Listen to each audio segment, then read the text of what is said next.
Oi, oi. Que a graça e a paz do Senhor Jesus esteja com todos nós. Amém, amados? Amados, em primeiro lugar eu quero que mais uma vez agradecer a Deus. Domingo passado eu testemunhei para os irmãos que aquilo que eu ia pregar, eu não pude pregar. Depois de 15 dias o Alessandro pregou. E domingo passado nós pregamos, né, no mesmo texto, né, que o Alessandro tinha pregado domingo anterior. Eu quero também agradecer mais uma vez a Deus, porque não combinei nada com o Andrei também, né, mas gostaríamos de pensar nessa manhã, usando como referência o texto de Êxodo capítulo 2, a partir do verso 11. E aí você vai entender, quando nós começarmos a meditar, você vai entender então por que fizemos tal referência. Mas eu gostaria também de compartilhar com os irmãos, enquanto você está encontrando o texto aí na Bíblia, tá? Eu gostaria de compartilhar com os irmãos duas coisas também. A primeira, nós temos, Deus coloca algum propósito em nosso coração, e nós sabemos que se Deus coloca um propósito no nosso coração, é com a gente que Deus quer falar, né? É com a gente que Deus quer dizer alguma coisa. Mas eu fiz um propósito, não sei se vamos conseguir fazer isso durante a semana inteira, mas a começar terça-feira, nós vamos estar lá na praça, se você puder, né, a gente sabe que precisa evitar aglomeração, mas nós colocamos como propósito. Terça-feira, às 5h30 da tarde, nós vamos estar lá na praça orando, tá? Clamando ao Senhor na terça-feira. Na quarta, depois, depende do que acontecer na terça, nós vamos fazer mais vezes isso durante essa semana. Também eu quero que os irmãos orem.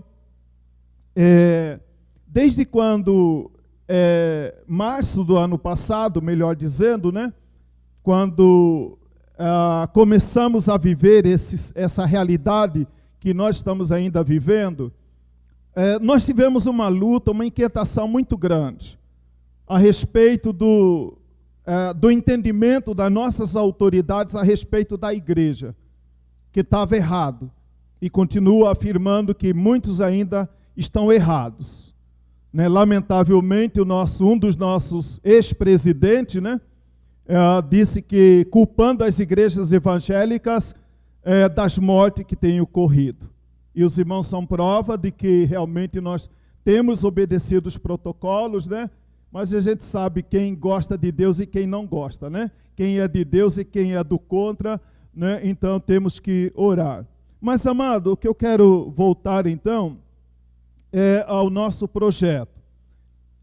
Já fizemos contato com a Câmara, temos já alguns vereadores que já assinaram positivamente, e nós vamos, mas o que nós mais precisamos agora é da oração da igreja, oração dos irmãos.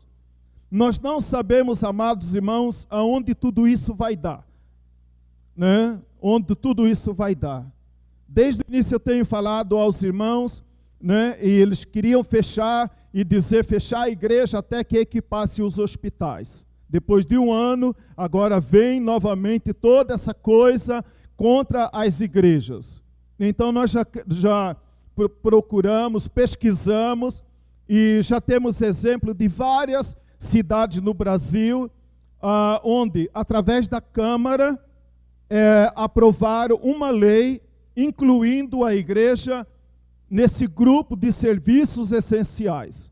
Eu sei que podemos enfrentar alguma resistência, né, porque a nossa luta não é contra a carne, não é contra sangue, a gente sabe muito bem contra quem nós estamos lutando, né, e graças a Deus, alguns vereadores já estão entendendo a importância da igreja nessa hora. E então, para facilitar, eu vejo que é uma forma de facilitar para o prefeito, colocar em lei, garantindo que a igreja é serviço essencial também. Tá? Então, mas eu quero que os irmãos orem nesse sentido. Eu creio que daqui a um mês, no máximo, essa lei já vai estar sendo votada na Câmara, né, reconhecendo a igreja como atividade essencial. Tá? Mas, como eu disse, em primeiro lugar, o que nós queremos, a nossa dependência maior é de Deus, né, e da oração dos irmãos. Tá bom, meus amados? Era esse dois comunicado que eu gostaria de fazer. Agora, então, vamos ler o texto da palavra do Senhor. Êxodo, capítulo 2, verso 11 em diante. Êxodo, capítulo 2.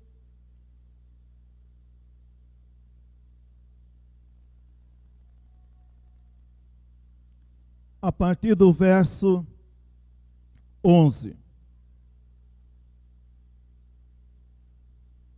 Diz a palavra do Senhor: naqueles dias,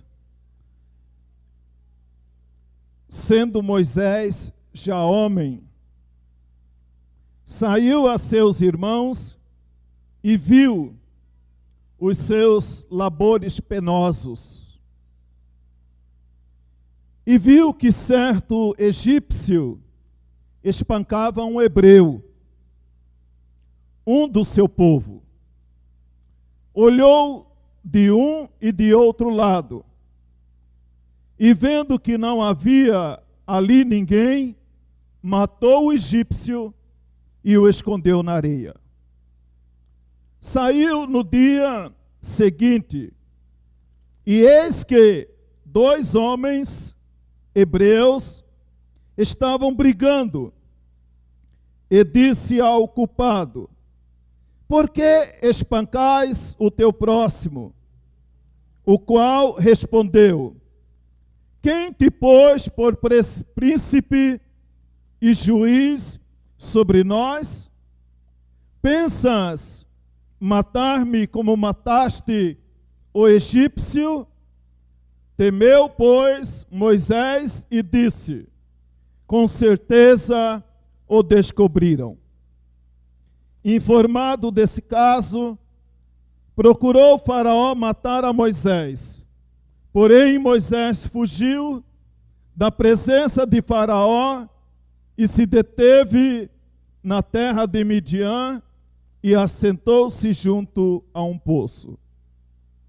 O sacerdote de Midian tinha 7 filhas, as quais vieram a tirar água, e encheram os bebedouros para dar de beber ao rebanho do seu pai. Então vieram os pastores e as enxotaram dali. Moisés, porém, se levantou e as defendeu, e deu de beber ao rebanho.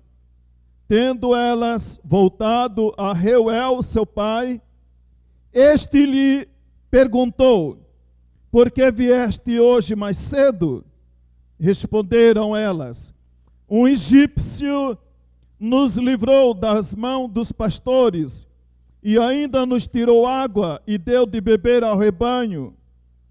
E onde está ele? Disse às filhas: por que deixaste lá o homem? Chamai-o para que coma pão. Moisés consentiu em morar com aquele homem, e ele deu a Moisés sua filha Zípora, o qual deu à luz um filho, a quem ele chamou Gerson, porque disse: sou peregrino em terra estranha. Porque sou peregrino em terra estranha. Eu gostaria de pensar com os irmãos nessa manhã, então, com base nesse texto, nessa manhã, nesse dia, né?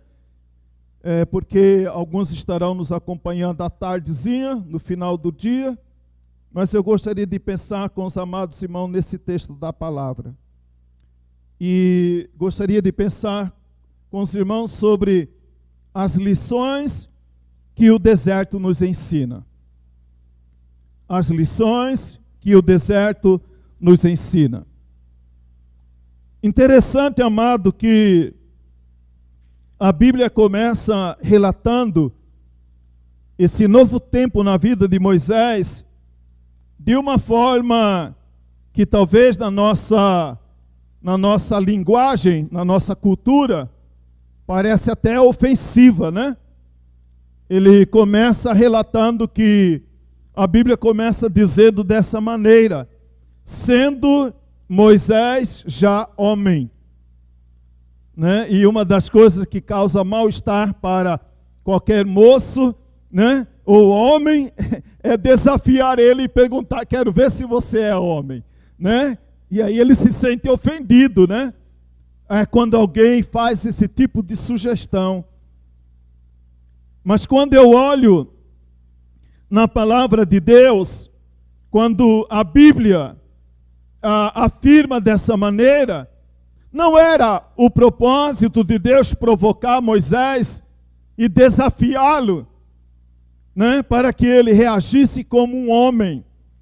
Mas também não podemos desprezar que muitas vezes, diante das circunstâncias, das dificuldades, nós temos que mostrar quem nós somos, né? Nós temos que mostrar quem nós somos.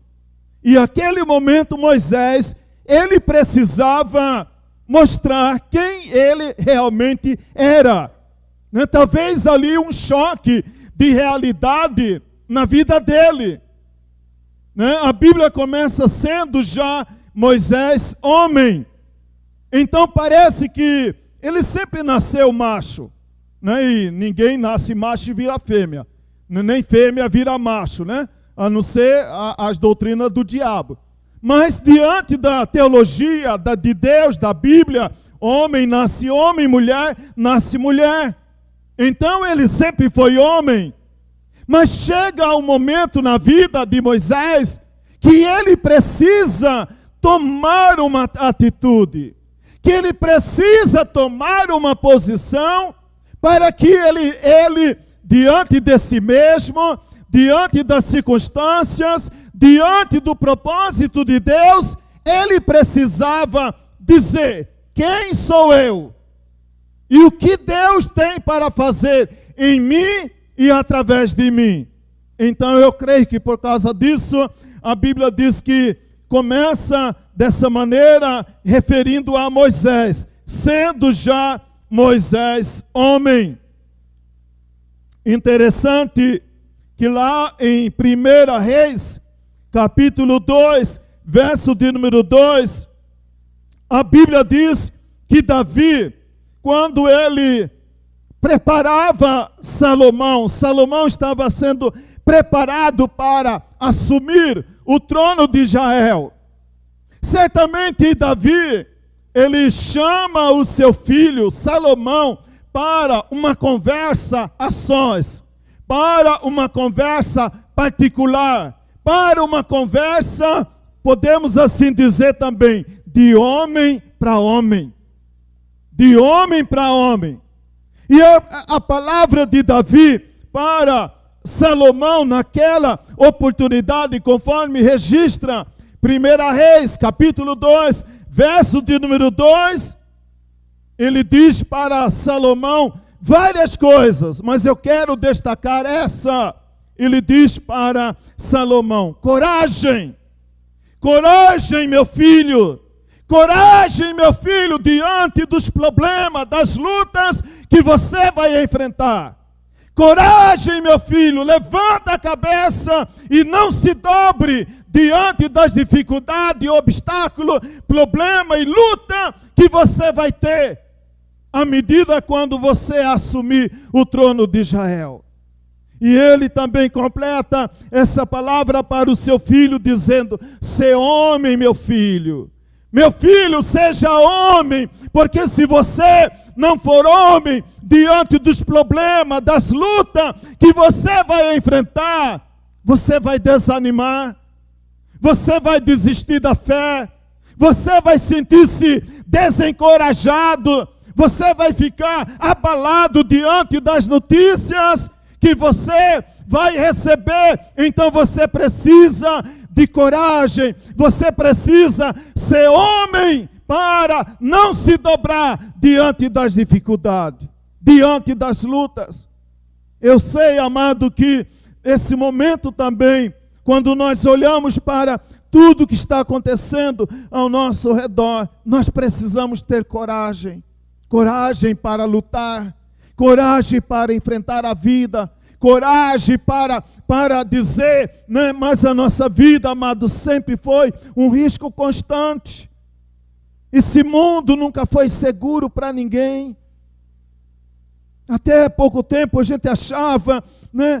A gente não se preocupava como a gente se preocupa hoje. Coragem para enfrentar a vida.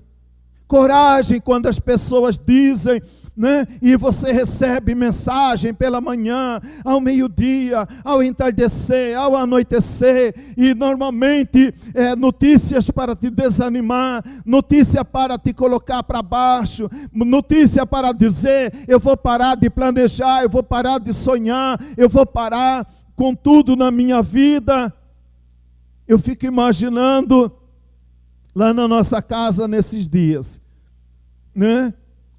A Maria nasceu no último dia de dezembro, em plena pandemia, né?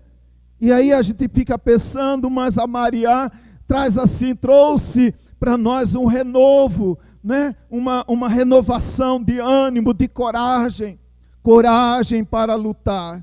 Coragem para permanecer firme, coragem para permanecer constante na presença do Senhor. Interessante, amados irmãos, a Bíblia diz que Moisés, né, Hebreus capítulo 11, depois eu vou citar, ler esse texto com os irmãos. A Bíblia diz que Moisés, ele era neto de Faraó, porque ele foi criado pela filha, né, pela filha de Faraó. Ele era filho da filha de Faraó, ele era neto de Faraó, maior império da época, maior nação do seu tempo. Ele estava na linha sucessória do Egito, né? Ele estava em linha sucessória no Egito. Então, por que preocupar com os hebreus? O que ele iria ganhar se preocupando com os hebreus? Ele podia muito bem ter dias maravilhosos, desfrutar do bom e do melhor. Pensa na nação mais poderosa do mundo e saber que você está na linha sucessória.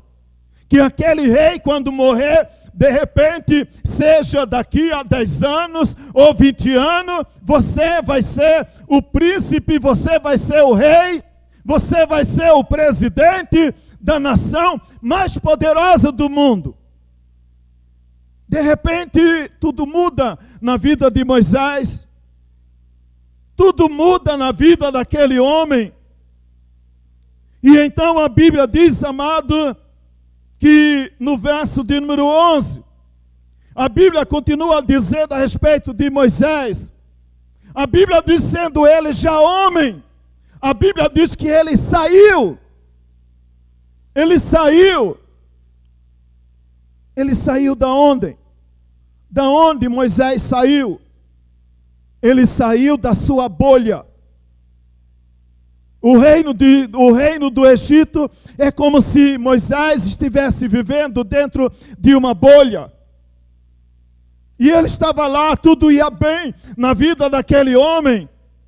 Tudo estava com uma projeção, olhando para o futuro daquele homem ser o futuro faraó do Egito. Mas a Bíblia diz que ele agora, sendo já homem, ele saiu. E quando ele sai, ele vê uma nova realidade.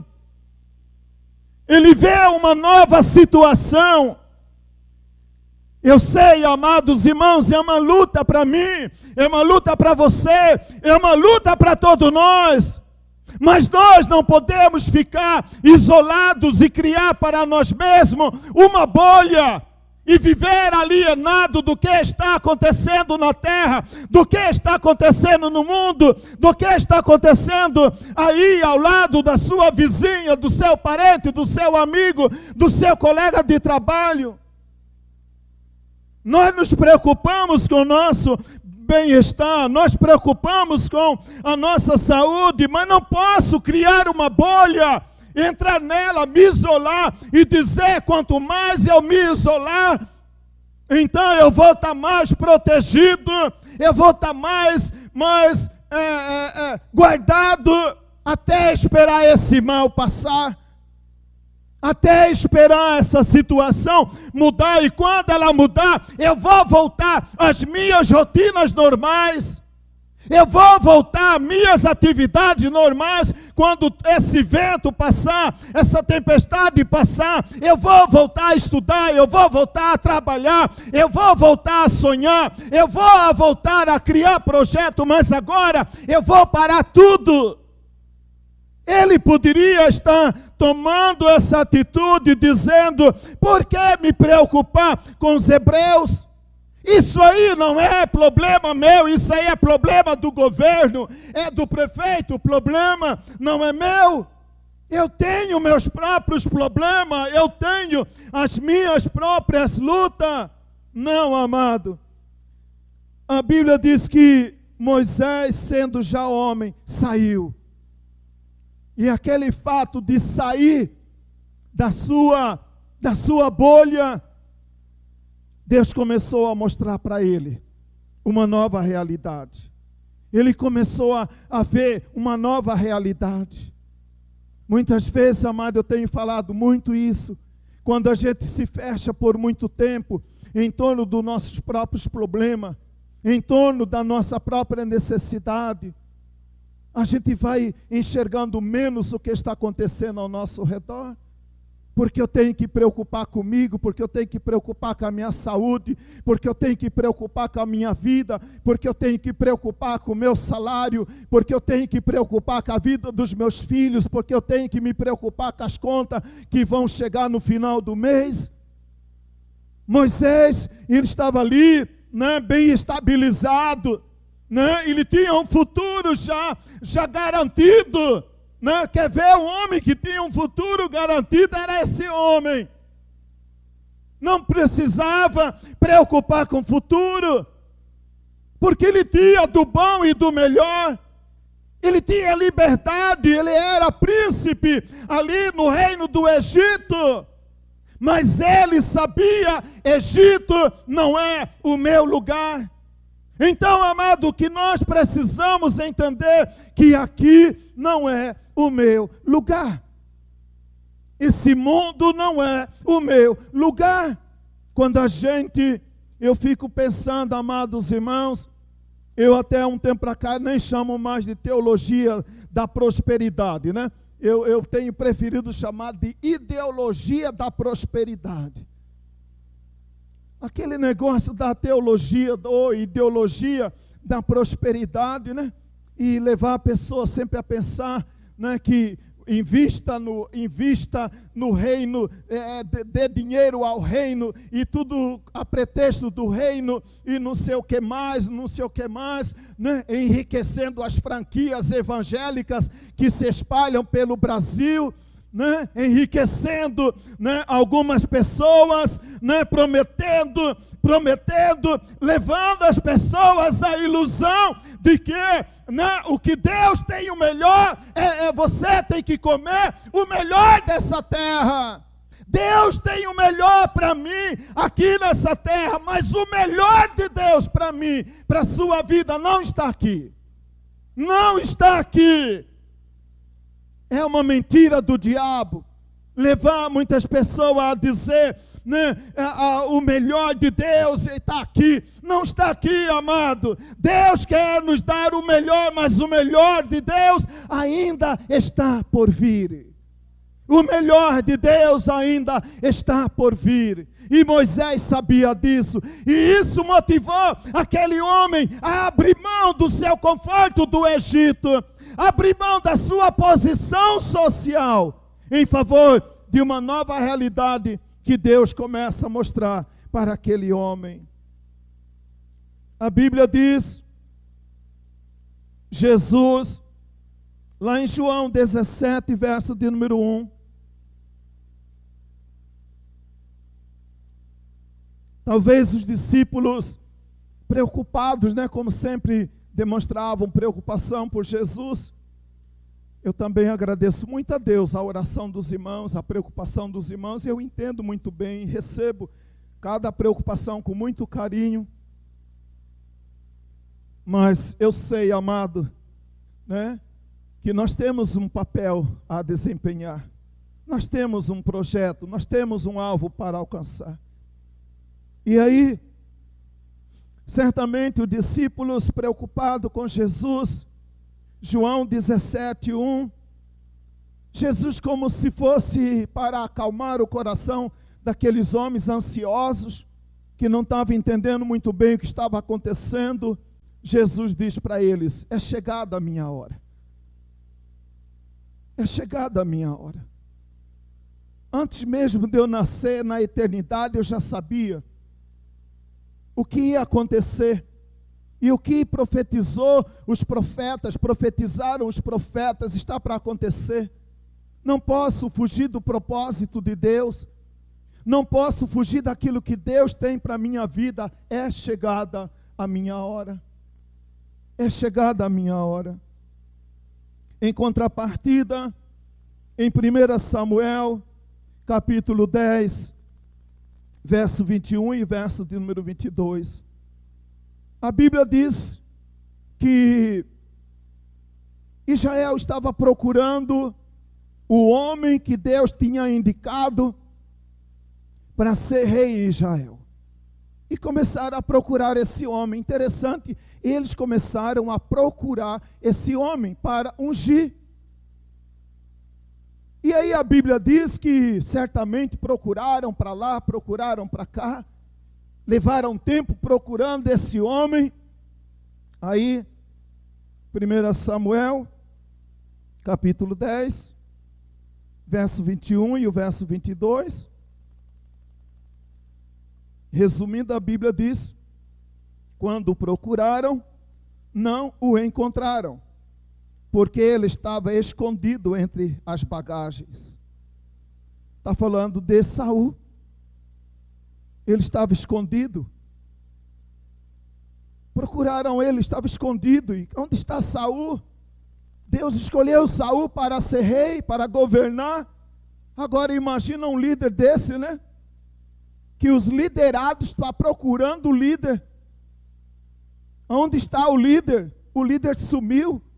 O líder desapareceu porque está com medo.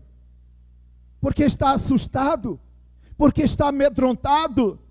Porque está preocupado. E eles procuraram aquele homem e ele estava escondido entre as bagagens. Muitas vezes, amado, também nós podemos procurar a nossa bagagem, aonde a gente vai sentir-se seguro, protegido. Se eu tivesse uma chácara, se eu tivesse um sítio, se eu tivesse uma fazenda, eu ia abrigar lá, eu ia me esconder lá, até essa pandemia passar, só vim na cidade para ir no mercado e coisa assim dessa natureza. Aonde está? Aonde está? Estava escondido, procurou umas bagagens, Eu creio que lá havia muitos viajantes, Um lugar, talvez um mercado, E ele estava lá escondido. Entrou no bagageiro do ônibus, Quem sabe alguém poderia partir e levar ele para um lugar onde ninguém ia achar. Mas Deus havia escolhido Saul para ser rei.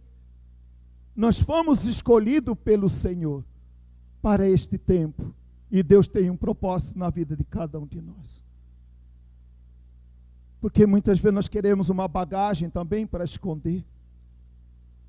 Eu não sei se você já falou assim, se eu tivesse um sítio, uma fazenda, uma chácara, para me esconder, né? Para me refugiar, para encontrar proteção, para encontrar refúgio. O Senhor é o nosso refúgio. O Senhor é o nosso guarda fiel. O Senhor é o meu pastor e nada me faltará. Eleva os olhos para os montes, de onde me virá o socorro. O meu socorro vem do Senhor. Ele é o nosso guarda fiel. Se tenho que esconder, vou me esconder nos braços do Senhor, porque qualquer outro lugar é inseguro. Só o braço do Senhor é seguro para que eu e você possamos descansar nesses dias. Não existe lugar seguro. Não existe lugar onde você está ali imunizado. A Bíblia diz então que esse homem, ele saiu e viu os penosos trabalhos dos seus irmãos. Ele viu os penosos trabalhos dos seus irmãos. Agora, eu quero novamente abrir em Hebreus 11, verso 24 em diante. Pela fé, Moisés, quando já homem feito, recusou ser chamado filho da filha de Faraó, preferindo ser maltratado junto com o povo de Deus, a usufruir prazeres transitórios do pecado. Porquanto considerou o opróbrio de Cristo por maiores riquezas do que os tesouros do Egito, porque contemplava o galardão. Pela fé, ele abandonou o Egito, não ficando amedrontado com a ira, com a cólera, com a raiva do rei. Antes, permaneceu firme como quem vê aquele que é invisível. Pela fé, ele deixou. O que nós podemos aprender? Que lições que o deserto pode nos ensinar? A partir desse momento, quando Moisés sai, ele é remetido para o deserto. Verso 11 ao verso de número 14. A primeira lição que eu aprendo, como lição que o deserto nos ensina. O deserto pode ser, melhor dizendo, aperfeiçoa o nosso entendimento. Moisés, ele já entendia. Os seus primeiros 40 anos, ele viveu no palácio. Vida melhor do que qualquer um de nós. Quem aqui mora num palácio? A não ser quem? Ninguém mora. A Bíblia diz que ele morava num palácio. 40 anos, cresceu ali, educado ali, comendo do bom e do melhor, vestindo do bom e do melhor, o melhor da terra. O melhor da terra. Ele tinha, mas não era de Deus. Não era a propósito de Deus. Ele tinha consciência. Eu não sei quando ele começou a ganhar consciência do propósito de Deus.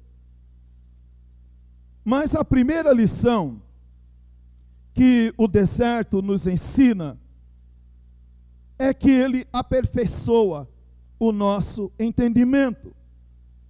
Veja o que diz aí a palavra do Senhor.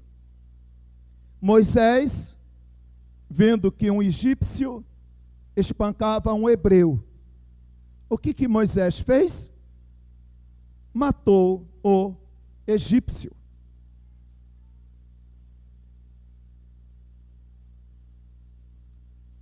A Bíblia diz que ele matou o egípcio. E ele então enterrou na areia aquele egípcio. E continuou. Outro dia, ele vê dois hebreus brigando, e um hebreu espancava o outro, né? Ele intervém ali na briga dos dois. Aquele que espancava o seu irmão perguntou para ele: quem que te constituiu juiz? Você quer me matar como você matou aquele ontem? Aí ele percebeu que o que ele havia feito foi descoberto. Descobriram o que ele fez. Aí a Bíblia diz que, como consequência dessa atitude de Moisés, né, uma ação precipitada, uma ação fora do propósito, levou as pessoas a perguntar: quem te constituiu? Veja bem, amado, o que nós aprendemos com isso? Que ele precisava ter no seu entendimento, de maneira bastante clara, o propósito de Deus. Porque se ele não tivesse de maneira bastante clara o propósito de Deus para a sua vida, quando ele fosse questionado, ele também ia ficar balançado na sua convicção. Porque sempre as pessoas, elas vão nos questionar: quem te mandou fazer isso? Com que autoridade você fala isso? Quem é você para fazer isso? Então sempre haverá questionamento. Então, amado, o deserto, ele tem como função aperfeiçoar o nosso entendimento. Por causa de uma ação precipitada, porque eu não consigo crer, não consigo acreditar, e a Bíblia nos mostra isso, que Deus não aprovou o que Moisés fez, porque se Deus aprovasse o que Moisés fez, o próprio Deus estava quebrando um dos 10 mandamentos, que é: não matarás. Então ele matou o egípcio, uma ação precipitada, por falta, né, de um entendimento claro. Deus quer me usar? De que maneira Deus quer me usar? Qual é o propósito de Deus? Esse homem foi questionado. E eu creio, amado, que o questionamento que fizeram a Moisés mexeu com ele, né? Mexeu com ele, porque naquela hora, quando ele é perguntado, então a reação dele é fugir. A reação dele é fugir. A reação dele era eu tenho que livrar a minha pele. Eu tenho que livrar a minha vida. Porque ele se entendeu ou não a gravidade da situação, mas ele ficou com medo. E ele fugiu. Ele fugiu. Muitas vezes, amado, por falta de entendimento, pode vir à minha mente ou na sua mente a vontade de fugir, querer fugir. Está atravessando por um problema, está atravessando um grande desafio, ou vai enfrentar uma enfermidade muito grave. Se eu pudesse fugir.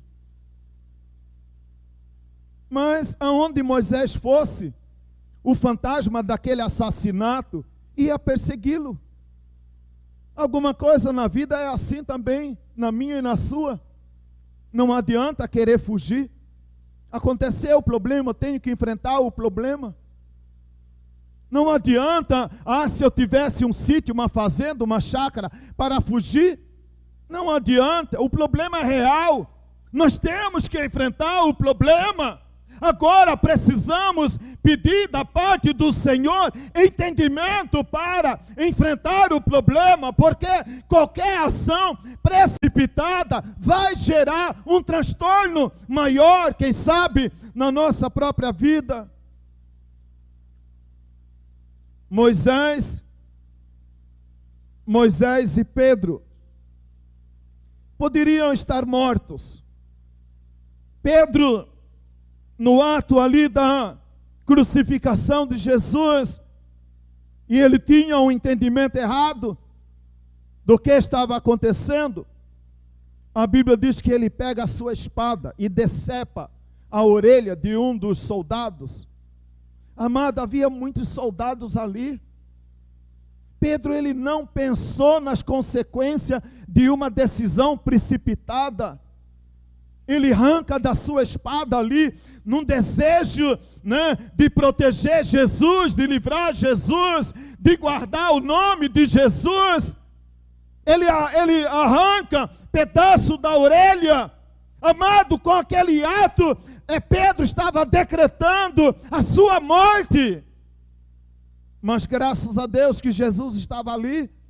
Jesus interveio e corrigiu a bobagem que Pedro fez.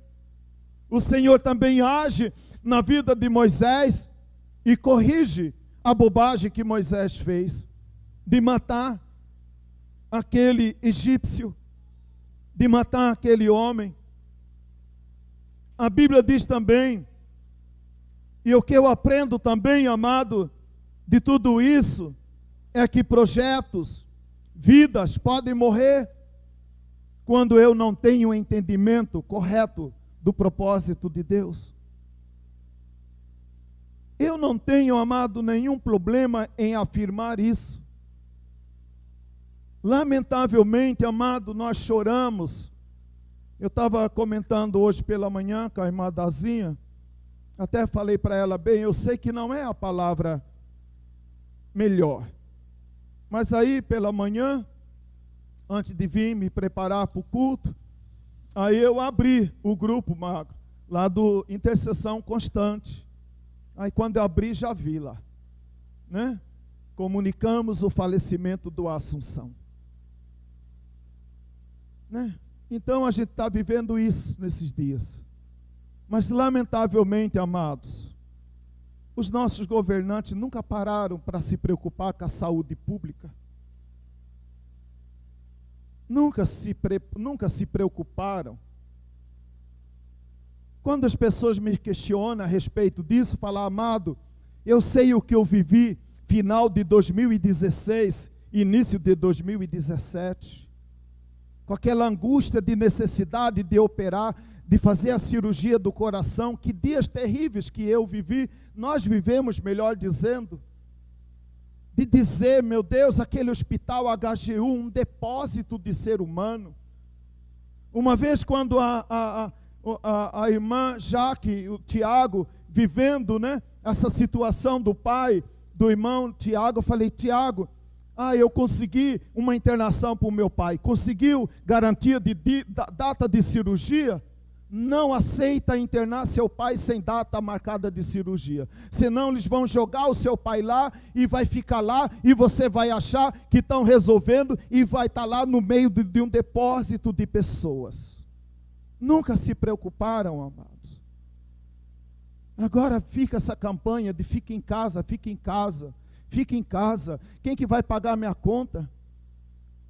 Quem que vai dar comida para o meu filho? Quem vai fazer?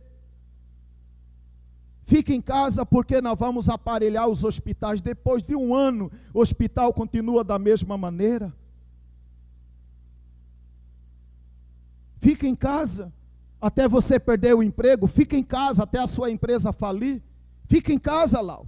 Fica em casa. Eu sei que é perigoso, amado. Não somos inconsequentes, mas nós precisamos de entendimento. Nós precisamos entender o que está acontecendo. Quando não agimos segundo a direção do Senhor, nós precisamos de entendimento para agir, para decidir, para tomar a decisão, para continuar vivendo, para continuar lutando, sabendo que Deus está nos guardando, que Deus está conosco, que Deus está cuidando da nossa família. A segunda lição que eu aprendo com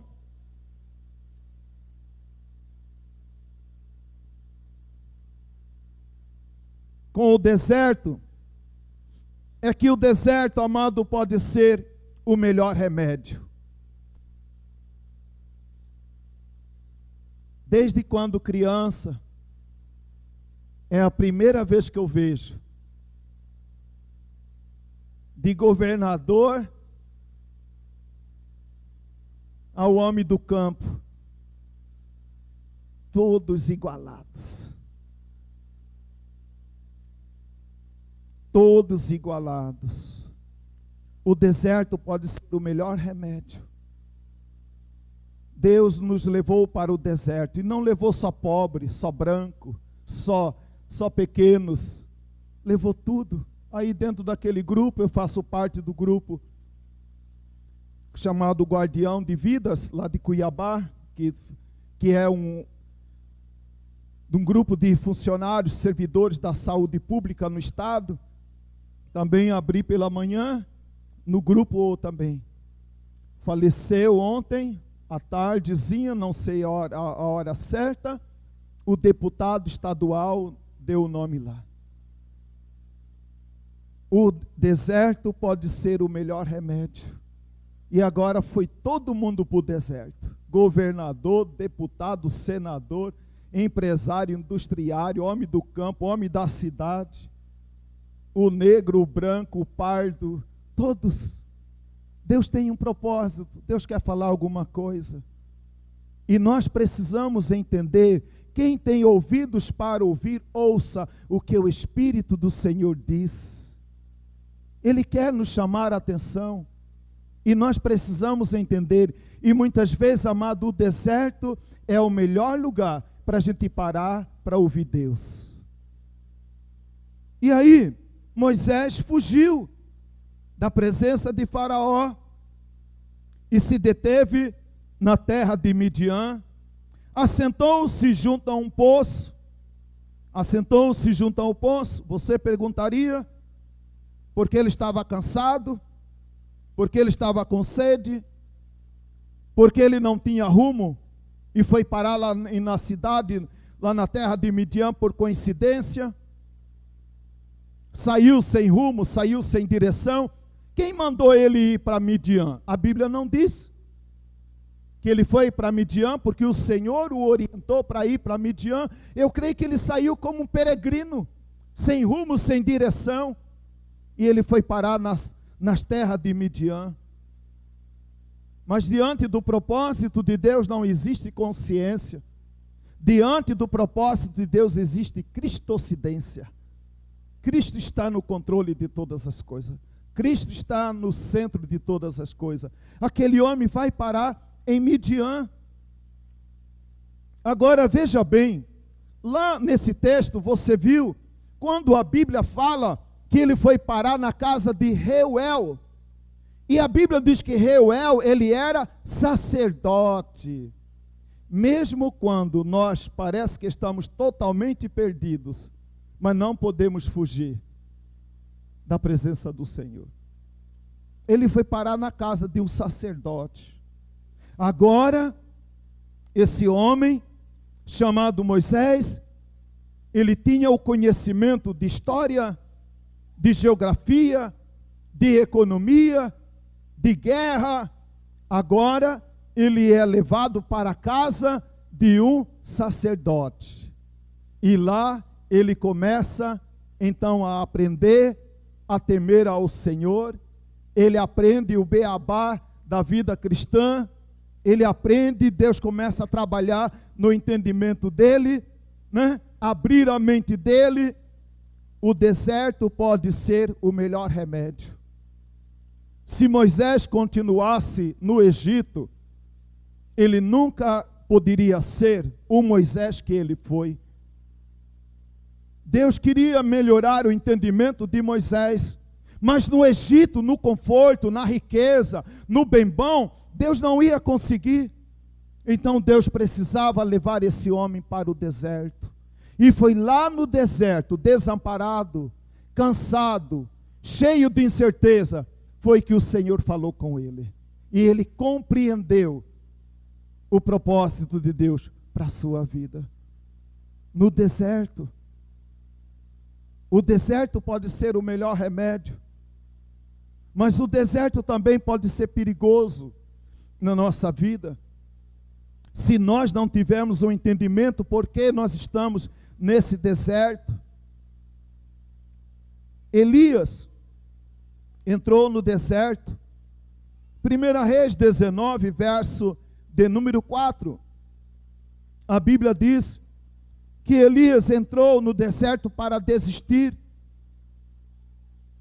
Elias entrou no deserto para se entregar.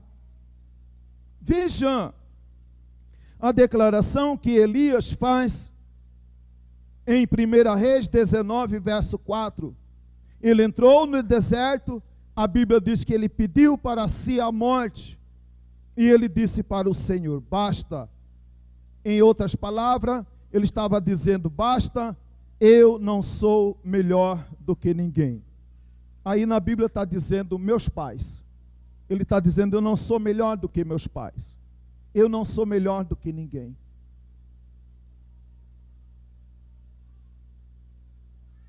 Muitas vezes, amado, em meio às lutas que nós somos levados a enfrentar, e a gente não entender o propósito de toda essa luta, de repente um dia dá uma vontade de morrer, né? Basta. Aí eu não aguento mais. Né? Eu me entrego, cansei de viver. Quantas pessoas de vez em quando em meio às suas lutas, de repente vem essa coisa maluca na mente, vontade de morrer. Elias entra no deserto. Não sei se Moisés entendeu a razão porque ele estava sendo guiado para o deserto. Elias não entendeu. Cansado de tanto lutar, cansado de tantos problemas, cansado de tanta luta, esse homem falou, basta, eu não quero mais viver, estou cansado dessa vida. Eu não sou melhor do que ninguém, fulano já morreu, ciclano já morreu, eu não sou melhor do que ninguém, eu acho que a melhor coisa agora é morrer, é tirar minha própria vida. Deus, mata-me eu agora, porque o Senhor não me mata. Elias não entendeu.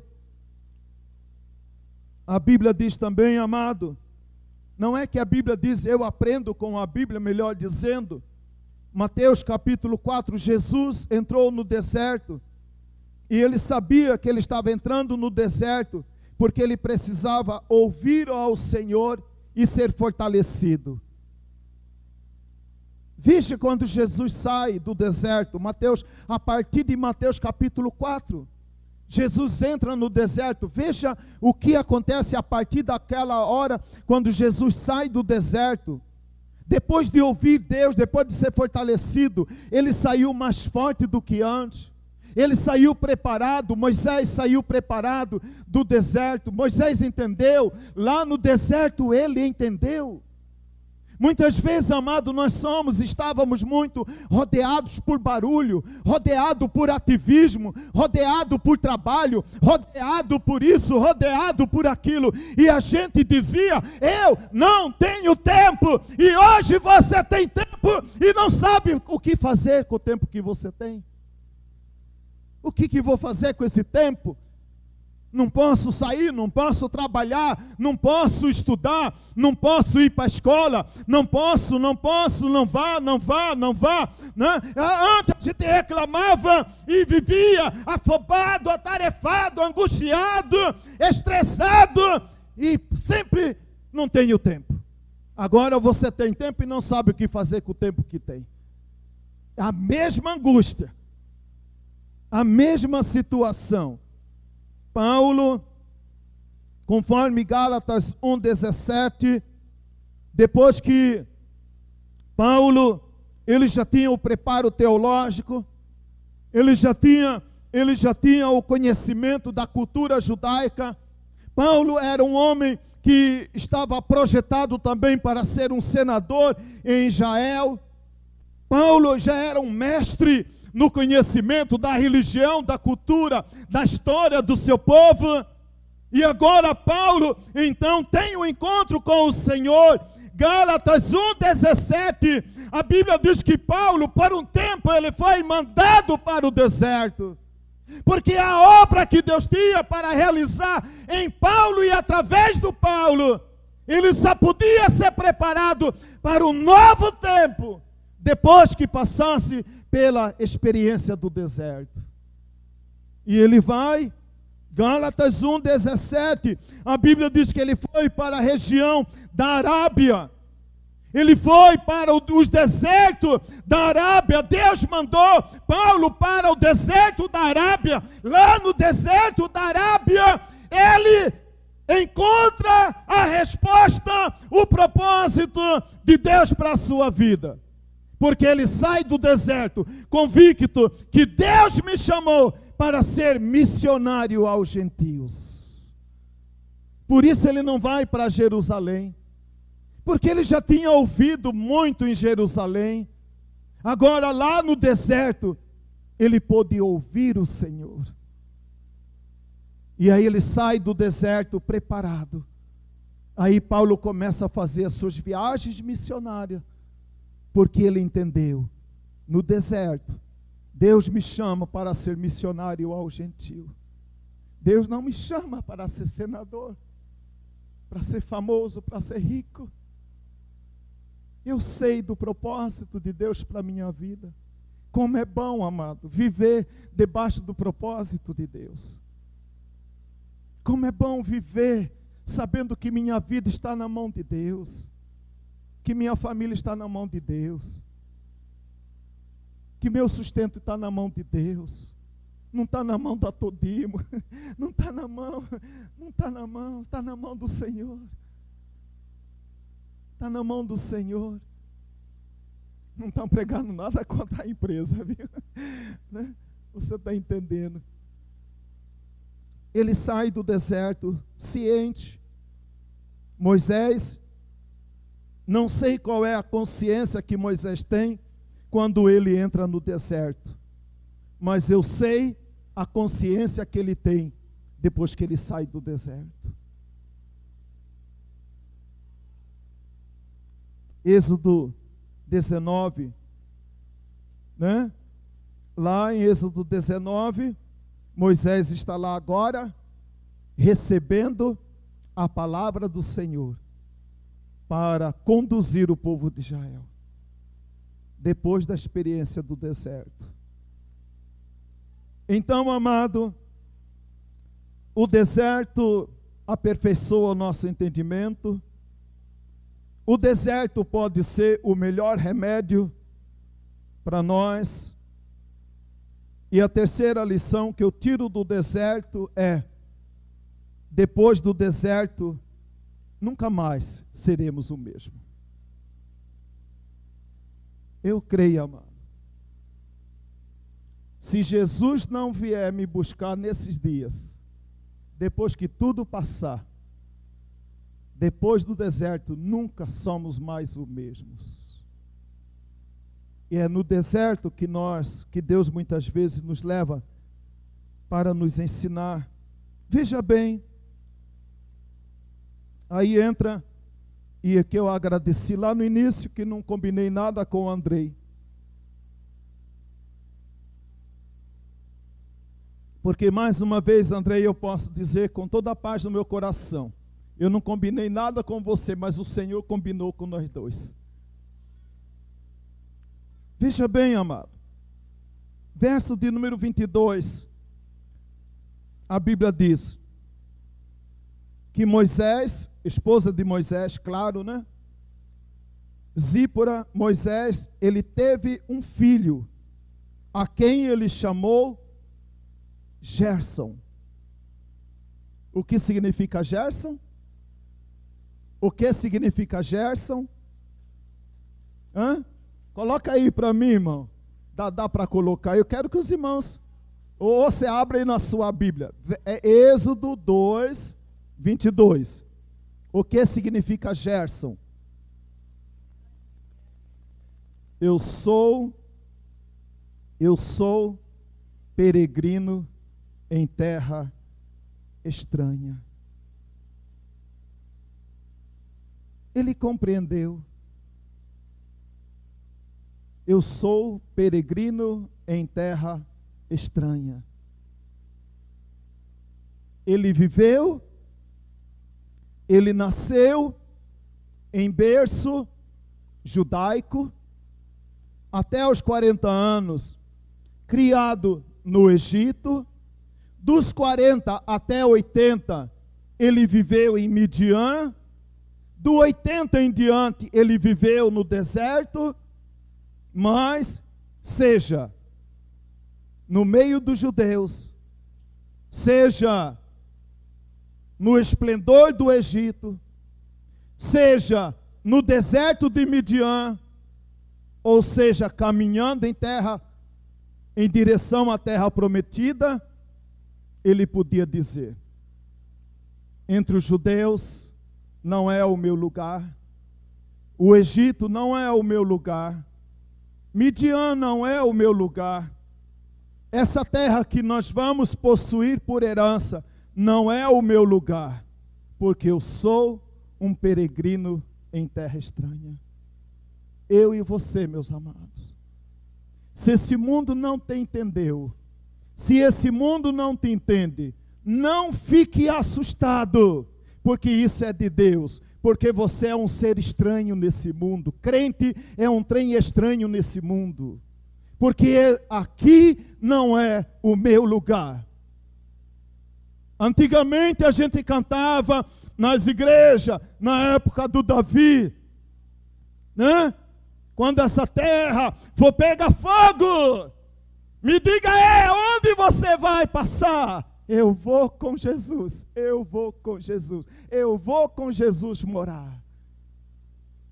Depois do deserto, depois daquele homem, né, Deus abriu o entendimento daquele homem, aquele homem entender como o deserto foi um remédio para a minha vida. Eu precisava desse remédio.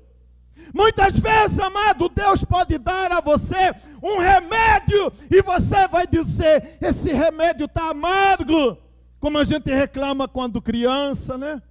E você luta para a criança beber, né? E aí a criança não quer beber, está amargo, está ruim.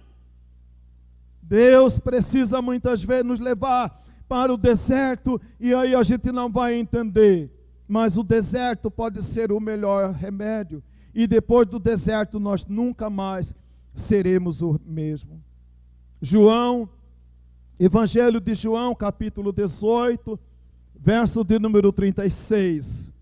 E havia aquela disputa entre Pilatos, Herodes, exército romano, judeus e aquela coisa toda, aquela luta toda, e querendo pedir para Jesus: Jesus, você é o rei dos judeus?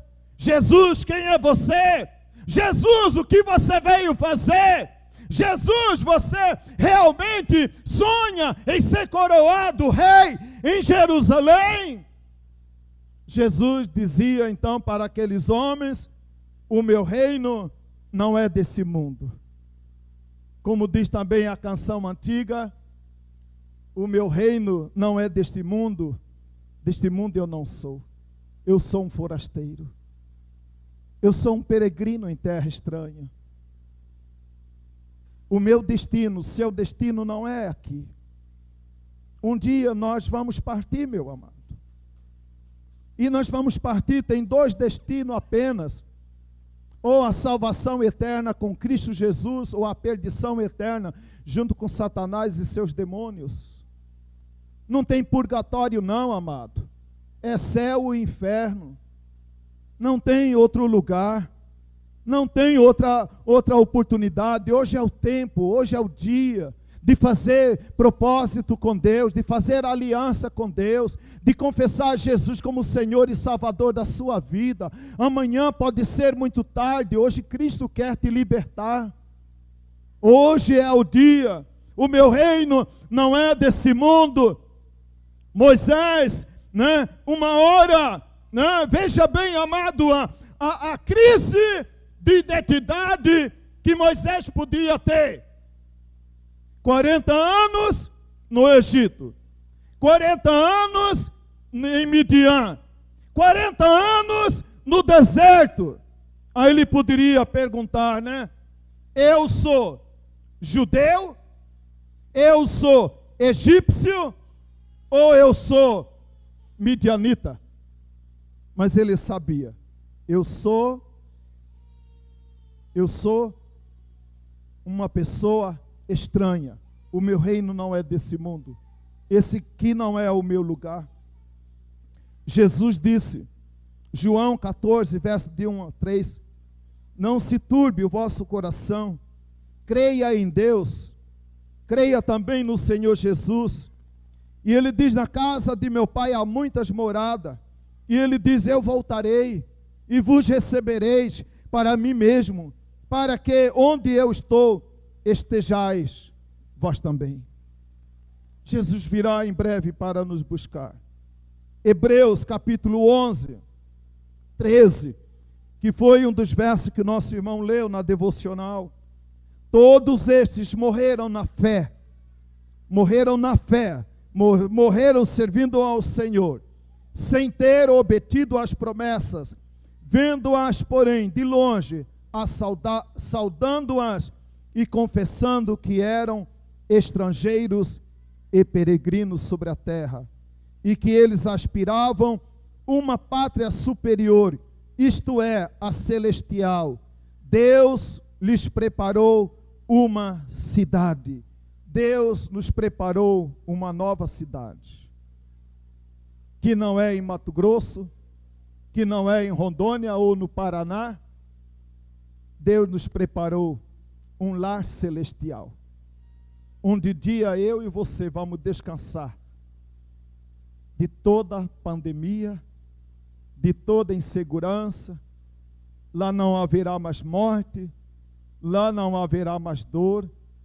E por isso João, quando recebe essa visão, ele só restava dizer ao Senhor uma palavra: se o Senhor tem tudo isso preparado para mim, Maranata, vem, Senhor Jesus.